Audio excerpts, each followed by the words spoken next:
Bonjour et bienvenue dans cette vidéo qui traite des fondamentaux de la philosophie de Sartre. Et pour ce faire, on va s'appuyer principalement sur son ouvrage le plus accessible, à savoir L'existentialisme est un humanisme. Alors, de quoi ça parle, l'existentialisme est un humanisme? Eh bien, ça parle avant tout de liberté, et toute la philosophie de Sartre pourrait être considérée comme une philosophie de la liberté. D'une certaine façon, si on veut essayer de se faire un peu une image de sa philosophie, il faudrait se dire que la liberté est le concept central autour duquel tous les autres concepts de sa philosophie gravitent. Et on pourrait peut-être aller même plus loin et dire que tous les autres concepts ne sont que des répétitions du concept de liberté, mais abordés à partir d'autres angles d'une certaine façon. Or, bien entendu, si c'est une philosophie de la liberté, c'est une philosophie qui se distingue des façons courantes d'aborder la liberté. Ordinairement, et c'est peut-être ça vraiment le point de rupture qui rend la philosophie de Sartre assez étrange, en fait, ordinairement, on définit la liberté, on va dire, par rapport à ce qui la limite. Et on part du principe qu'on peut être libre, mais qu'on peut évidemment perdre sa liberté, ou qu'on peut être partiellement libre. D'habitude, on va se dire qu'il y a entre guillemets deux grands types de facteurs limitants. Il y a des facteurs internes, par exemple si je suis influencé, c'est ce qui nous fait dire par exemple que quelqu'un qui est sous le coup d'une grande passion, qu'il n'est pas entièrement responsable de ses actes, parce qu'il n'était pas entièrement libre, parce que ses passions, ses émotions ont joué un trop grand rôle dans le processus décisionnel et l'ont empêché de prendre des décisions qui soient pleinement les siennes, ou c'est en ce sens-là aussi qu'on va dire que celui qui est ivre, eh bien, n'est pas entièrement libre. Donc, premier facteur limitant, ce sont des facteurs internes qui m'influencent d'une certaine façon, qui influencent mon jugement, la qualité de mon jugement. Et les deuxièmes grands types de facteurs limitants, eh bien, ce sont les contraintes extérieures. Typiquement, si vous m'attachez sur ma chaise, écoutez, j'aurais du mal à me considérer comme étant entièrement libre, puisqu'il y a des contraintes physiques qui m'empêchent, selon l'expression consacrée, de faire ce que je veux. Voilà. Donc, habituellement, on aborde la liberté comme ça. On se demande ce qui la limite, comment est-ce qu'on la perd et comment est-ce qu'on peut la conserver. Eh bien justement, Sartre ne fait pas du tout ça. Et c'est peut-être ça la première chose difficile à comprendre. La première chose difficile à comprendre, c'est que, et c'est très étrange, c'est que pour Sartre, la liberté, c'est l'être même de l'homme. Ça suppose qu'il est impossible, finalement, de perdre sa liberté. La liberté, c'est ce qui caractérise l'être humain. C'est pas quelque chose qu'il pourrait perdre, qu'il pourrait gagner. Voilà. Alors, évidemment, quand on commence en disant ça, tout le monde a envie de nous répondre, ça veut dire que l'esclave est libre, ça veut dire que celui qui vit dans un régime totalitaire est libre. Eh bien, d'une certaine façon, oui. Mais pour le comprendre, il va falloir rentrer un peu plus dans le détail et aborder la philosophie de Sartre, comprendre comment il définit la liberté. Voilà. Et comment cette façon de se rapporter à la liberté diffère des discours habituels qu'on peut entendre. Bon, du coup, si être libre, ce n'est ni agir sans contrainte, ni être en pleine possession de ses moyens, mais du coup, qu'est-ce que c'est? Eh bien, Sartre définit la liberté dans cette formule qui est très célèbre et très connue, que voici. L'existence précède l'essence. Et c'est uniquement le cas de l'homme. Il n'y a que chez l'homme que l'existence précède l'essence, et en ce sens-là, il n'y a que l'homme qui est pleinement libre. Alors qu'est-ce que ça veut dire? Qu'est-ce que ça veut dire? Ça veut dire que l'homme est le seul être dans l'existence qui a à se créer lui-même. L'homme doit s'inventer, il doit inventer sa propre façon d'exister. Alors que les autres choses du monde, et même les animaux, reçoivent leur façon d'exister de la nature ou d'une transcendance quelconque qui les subsume, et ils n'ont pas à s'inventer, ils n'ont pas à inventer ce qu'ils sont. Bon, prenons un exemple tout simple. Vous voulez adopter un chien. Donc vous allez à un élevage et vous dites, moi je voudrais un chien qui soit, je sais pas, vous dites, moi je voudrais un chien qui puisse faire du gardiennage. On va vous dire, ah ben dans ce cas-là, il faut plus se diriger vers les bergers. Ou alors vous dites, moi je veux un chien qui soit proche de l'homme, qui soit affectueux. Ah bah alors, dans ce cas-là, pourquoi pas prendre un golden? Bon. Pourquoi je prends cet exemple? Je prends cet exemple pour vous montrer que le chien n'invente pas sa propre façon d'exister puisqu'il reçoit une très grande partie de son caractère et de ses façons d'agir de quelque chose qui précède ses différentes prises de décision. Il reçoit son caractère et sa façon d'agir de la nature, de la puissance de ses instincts. En bref, il existe, dans sa façon d'exister, c'est une instance supérieure qui détermine ce qu'il est. C'est comme s'il y avait un modèle, en quelque sorte, le modèle du berger par exemple, et ce modèle venait s'imprimer comme ça sur les individus qui sont entre guillemets branchés sur les rails de la nature, sur les rails d'une transcendance quelconque, et qui du coup n'ont pas à choisir ce qu'ils sont. Et plus on va d'une certaine façon chez les formes de vie animales les plus rudimentaires, plus on observe que c'est bien l'ensemble du jeu de la nature et des instincts qui déterminent les comportements et non pas des prises de décision individuelles. Mais est-ce qu'on peut en dire autant de l'homme? Est-ce que l'homme reçoit sa façon d'exister de la nature? Eh bien non. A priori non. A priori non. Pourquoi? Alors déjà, si on prend... Je vais l'aborder d'une façon un petit peu inauthentique du point de vue de Sartre. Mais disons simplement, en premier lieu, que l'homme doit, par exemple, inventer son propre langage. Il n'a pas un langage naturel, il a un langage conventionnel qu'il doit créer par lui-même. Alors que les animaux, eux, ils arrivent à l'existence avec un pack qui contient un ensemble de comportements, mais qui contient aussi des signes de communication, qui vont être universellement compris parce que ce sont les signes de la nature. Mais l'homme, lui, ne dispose pas, quand il arrive à l'existence, quand on parle de langage, il ne dispose pas comme ça d'un pack d'éléments naturels dont ferait partie, par exemple, le langage. L'homme doit inventer sa propre façon de s'exprimer.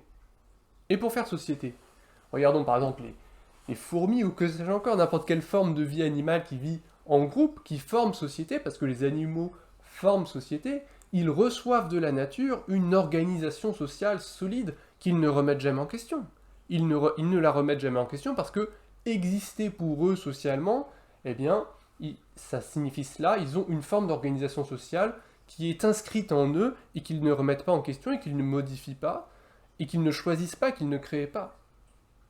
Alors certes, on pourra s'émerveiller autant qu'on voudra, par exemple, de la complexité de l'organisation de la fourmilière, mais il y a bien une chose que la fourmi ne fait pas. Il y a bien une chose que la fourmi ne fait pas, c'est créer sa propre forme d'organisation sociale. C'est-à-dire faire de la politique. Parce que c'est ça, la politique. La politique, c'est prendre du recul sur le fonctionnement de la société et dire, est-ce que ça pourrait pas être autrement? Il n'y a que l'homme qui fait ça. Il n'y a que l'homme qui prend du recul sur sa façon d'exister pour dire, est-ce que ça pourrait pas être différent?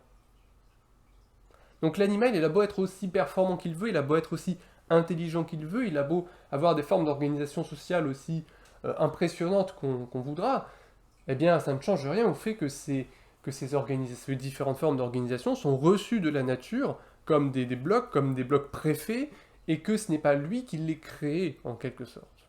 Alors que l'homme doit constamment, à un niveau individuel, constamment il doit se créer, il doit s'inventer.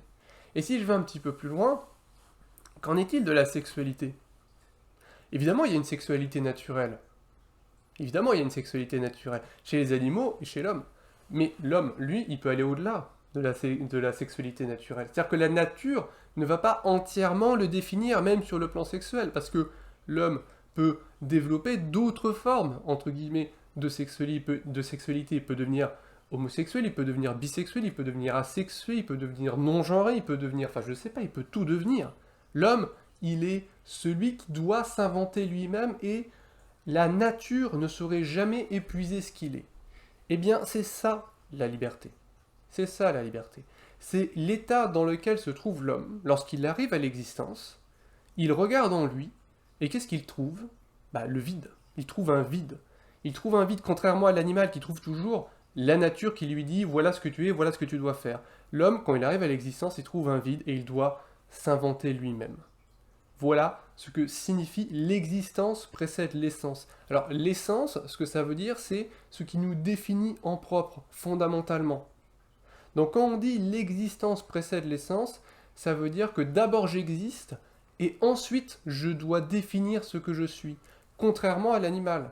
Il a une essence initiale, par exemple le berger a une essence, le chien de berger a une essence initiale, il a un ensemble de packs comportementaux définis par son instinct, son essence elle existe d'abord, et ensuite quand il naît, d'une certaine façon, son existence elle va se coller à son essence. Alors que l'homme, lui, chez l'homme, c'est l'inverse qui existe. Et c'est en ce sens-là que l'existence possède l'essence, et c'est en ce sens-là que l'homme est libre par définition. Il est maintenant nécessaire de bien comprendre les enjeux d'une telle affirmation. Alors, un des premiers enjeux, c'est que l'existentialisme se caractérise comme une philosophie athée. Alors vous allez me dire quel rapport entre le bon Dieu et la liberté? Eh bien pourtant il est très clair, le rapport. Il est le suivant. Si jamais Dieu existait, alors l'homme ne serait pas libre, dit Sartre. Pourquoi? Parce que si l'homme était une création de Dieu, alors ça voudrait dire que Dieu aurait conçu l'homme d'une certaine façon précise. Et donc l'homme serait quelque chose de précis. Alors que l'homme est justement tout sauf quelque chose de précis. L'homme, il est informe. Ou plutôt, il est ce qui n'a pas de forme et ce qui doit s'inventer lui-même.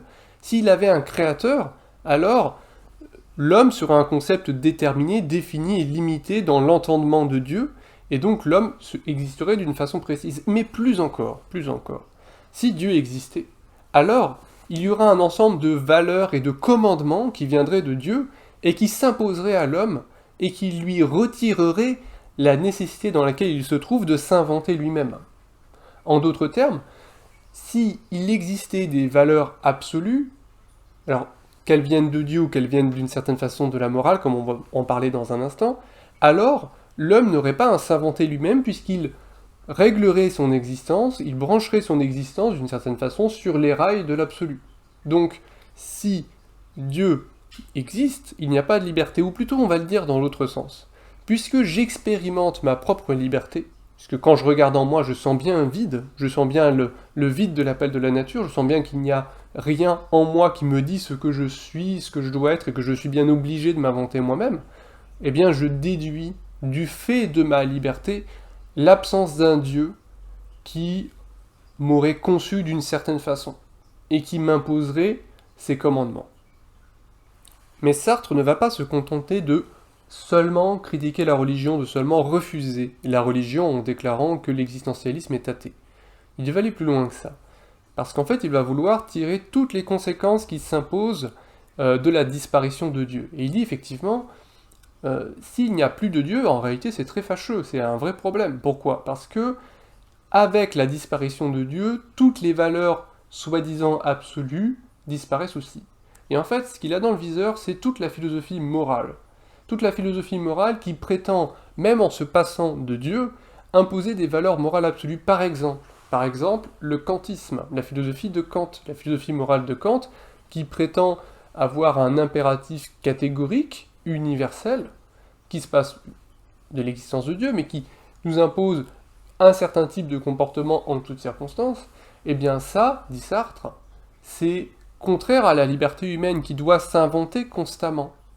La réalité, c'est que si l'homme est libre, ça implique qu'il n'y a aucune norme morale qui soit absolue, qui s'impose à tous. Ça suppose que tous les jugements de valeur qui traitent de morale, en fait, n'ont pas de valeur de vérité. Et ça, c'est très étrange et c'est même grave. C'est même grave. Parce que ça signifie, par exemple, dire à Sartre, qu'est-ce qui peut me dire s'il vaut mieux être libéral, s'il vaut mieux être un libéral ou un communiste? En fait, il n'y a pas de vérité absolue.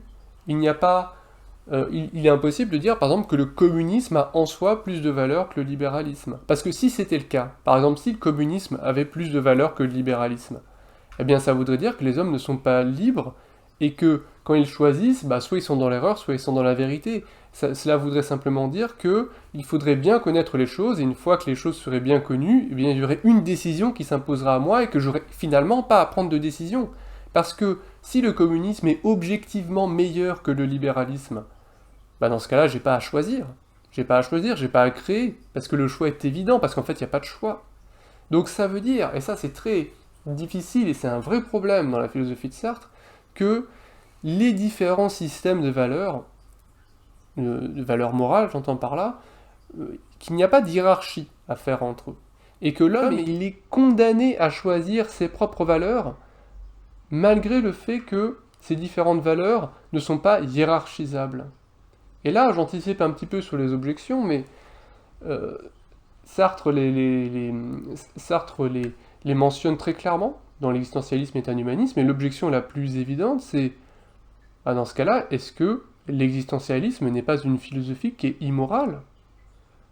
Est-ce que ça reviendrait pas à dire finalement que, je sais pas, partons dans les extrêmes, est-ce que ça reviendrait pas à dire, par exemple, que être un collabo, parce que c'est le thème souvent de ses écrits, être un collabo durant la Seconde Guerre mondiale n'a en soi pas plus ou moins de valeur qu'être un résistant. Qu'après tout, il n'y a pas de décision qui s'impose à l'homme parce que l'homme est libre et donc l'homme doit inventer sa propre façon d'agir. D'une certaine façon, en retirant toute possibilité de hiérarchiser les systèmes de valeurs, est-ce qu'on n'est pas en train de faire quelque chose qui paraît scandaleux, à savoir prendre quelque chose d'abominable et dire que ça a la même valeur de vérité que quelque chose qui nous paraît plutôt correct. Ça, c'est d'une certaine façon la première objection contre laquelle il essaye de se défendre dans l'existentialisme et un humanisme. Et la seconde objection qu'on pourrait lui faire, que je trouve très solide pour ma part, est la suivante. Supposons que ce soit le cas, supposons que Sartre ait raison, et supposons que par exemple, le communisme ne soit pas en soi meilleur que le libéralisme par exemple. Et supposons maintenant que j'ai à prendre une décision, que j'ai à m'engager pour l'un ou pour l'autre. Si c'est le cas, si aucun n'est objectivement meilleur que l'autre, pourquoi est-ce que je m'engagerais vis-à-vis de l'un ou vis-à-vis de l'autre? Est-ce que ça rend pas la prise de décision absurde parce que fondamentalement gratuite? Est-ce que ça rend pas la prise de décision gratuite? Est-ce que ça ne rend pas l'action complètement démotivée?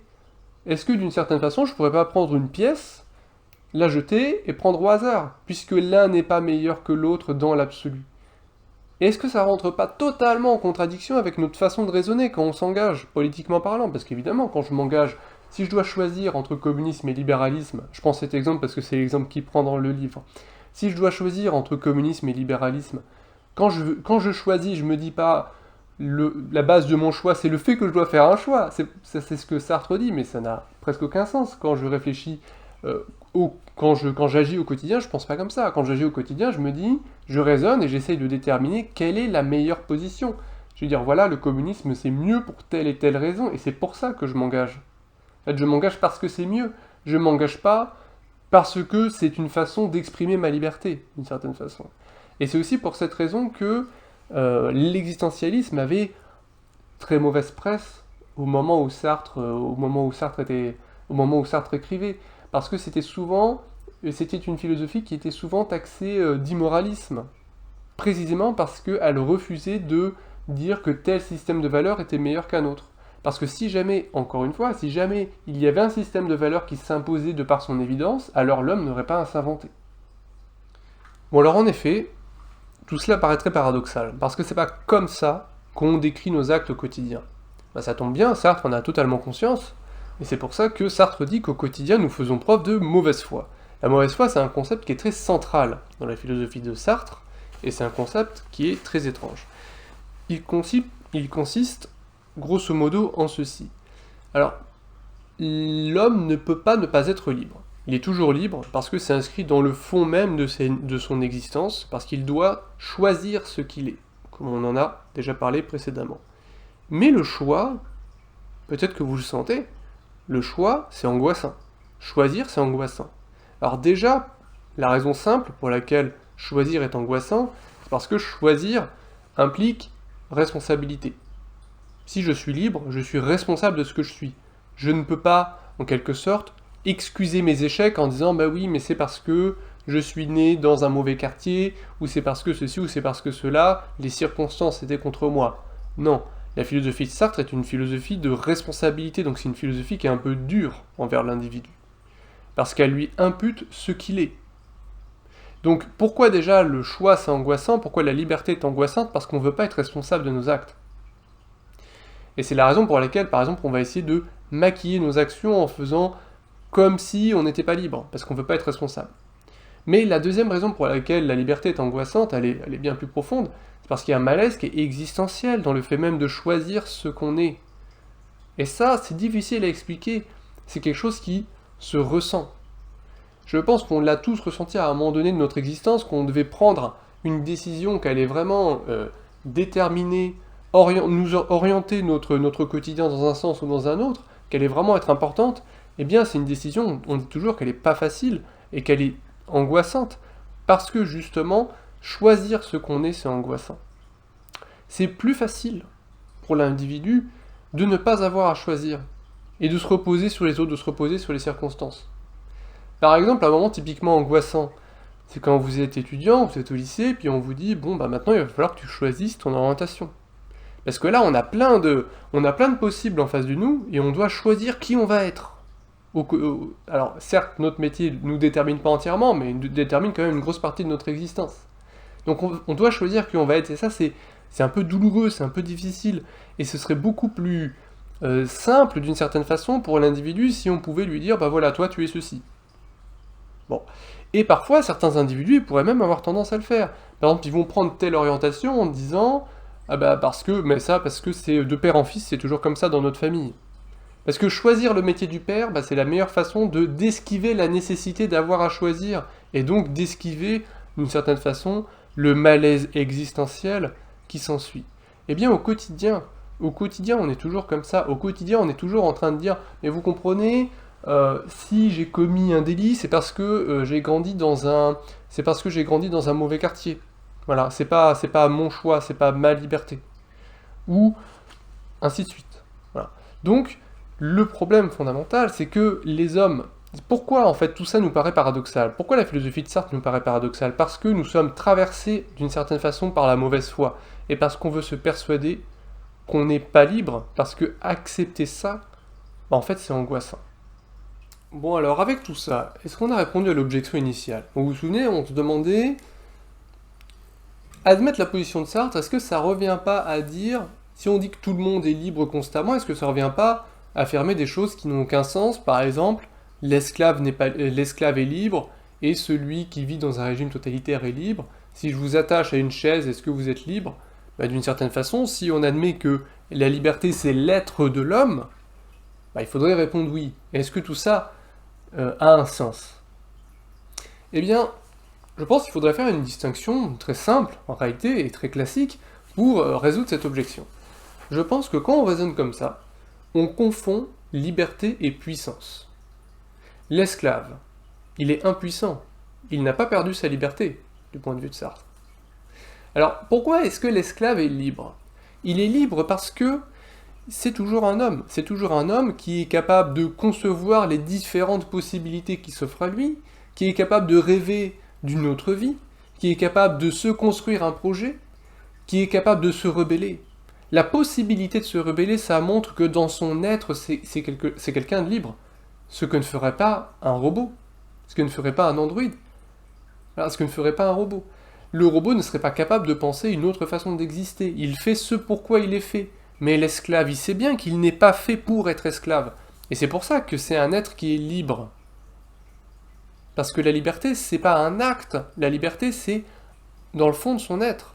Par contre, notre esclave, il est impuissant. Il est impuissant parce qu'il y a des barrières physiques qui l'empêchent d'agir et de réaliser ses actions.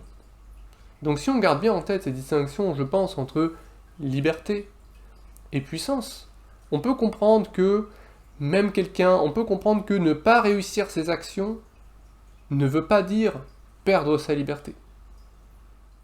Bien entendu, il y aurait encore bien des objections à faire à la philosophie de Sartre. Or, c'est justement ça, l'objectif de l'existentialisme est un humanisme. L'objectif est double. Le premier, c'est de clarifier le sens de la thèse, et le second, c'est surtout de répondre aux objections possibles. Alors, Sartre va toujours partir du principe que, bien entendu, puisqu'il essaie de se défendre, que ces objections viennent d'une mauvaise compréhension de sa thèse. Mais évidemment, l'existentialisme n'est pas une thèse toute puissante. C'est la raison pour laquelle, si jamais vous avez d'autres objections à faire ou que ça vous intéresse, eh bien, je vous incite grandement à aller lire le livre. Voilà. Et sur cet espoir, je vais vous quitter et je vous souhaite une bonne journée.